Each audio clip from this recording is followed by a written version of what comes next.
So for this recipe, all you're going to need is an active starter, one that has already been established, a scale, and a bowl. So what we're going to do is we're going to put the bowl on the scale, make sure it's zeroed out, and then we are going to add 125 grams of starter.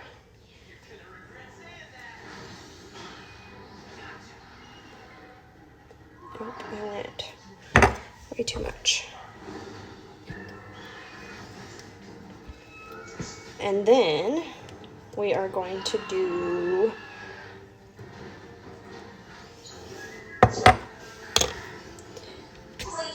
make sure it's zeroed out, and then we're going to add 325 grams of warm water.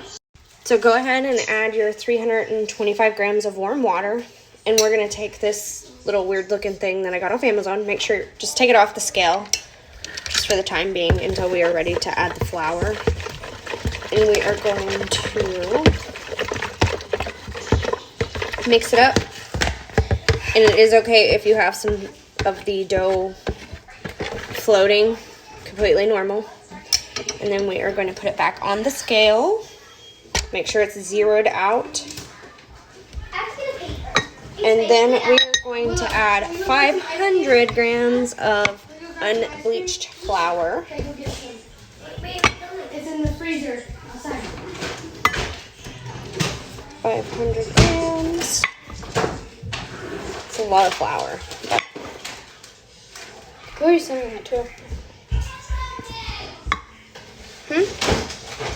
I am making a video.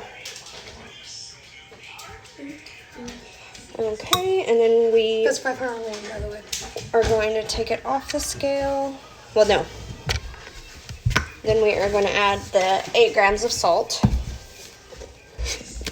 Any salt will do.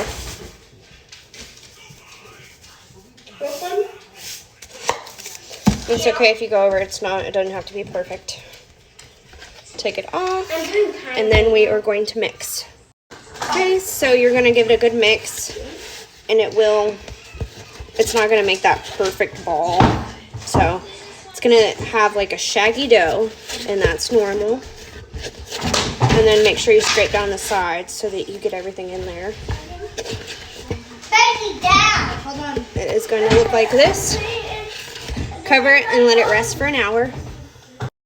Okay, after your 1 hour timer goes off, you are going to, it'll look still like that. And so you are going to lift up on it like this and fold over. You're going to twist the bowl, lift up and fold over. Lift up and fold like in the middle of it. 64. And I usually go around the bowl and do that about 2 times. Lift up, fold over. Feels like a good dough already. Like, isn't super sticky. Okay, and then you are going to cover it up again and set a timer for 30 minutes and do it all over again. We're going to do 4 sets of stretch and folds. Okay, so I let my dough sit on the counter for more than 2 hours because I had a ball game. Anyways, so it's gonna look like this. Look at those bubbles. So what we're going to do is we are now going to shape it. So you're gonna put a little bit of flour on the counter. Then I'm going to go ahead and get it to come out of the bowl. Definitely did not want to.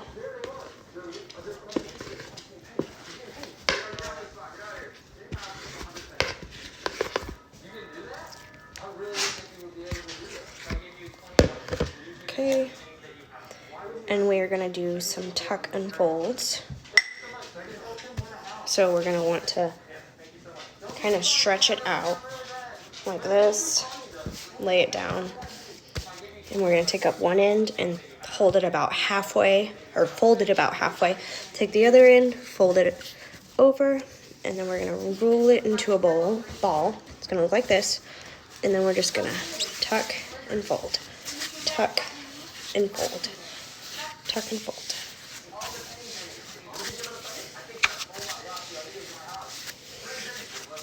And this will just be our first shaping. After this, we're gonna let it sit for about 15 minutes. And then we'll do another shape. And in the meantime, I'm gonna get my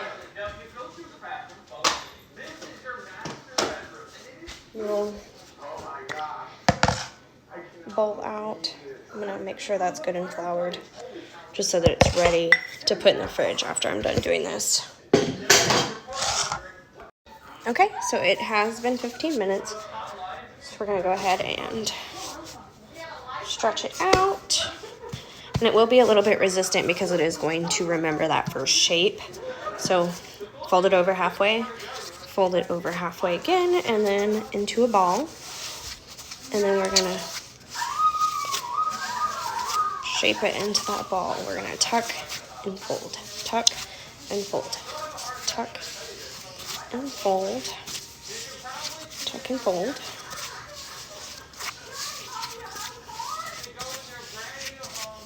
And then we are going to get our banana tin, and we are going to put it in there upside down like that. And you can stitch it up, kind of just take it and pinch it together. But that isn't really necessary, like that. And then I'm going to take a shower cap, put over it, and then put it in the fridge overnight, and then it will be ready to bake in the morning.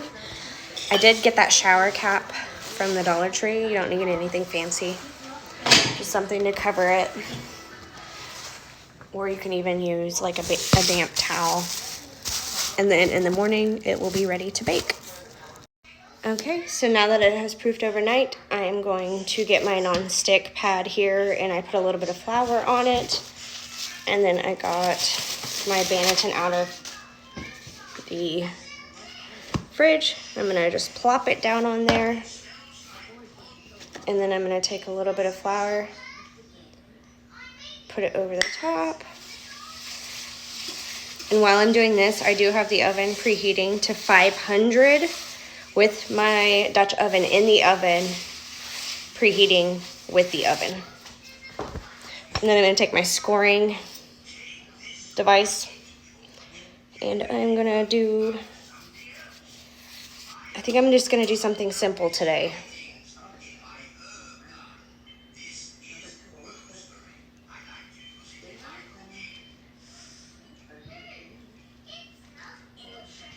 Just little lines, and then I am gonna put little, you don't have to do this. I just do it because I think it makes it look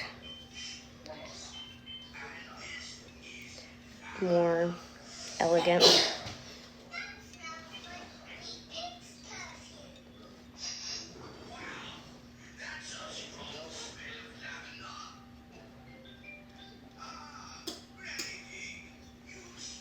And then I will show you. And this is what it looks like after I have scored it.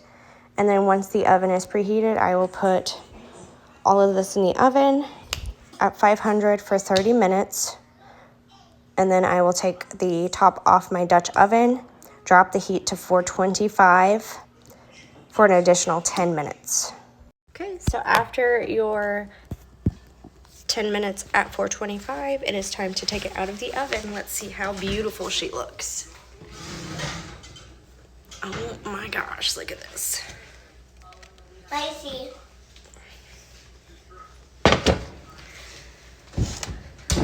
That is a good bread.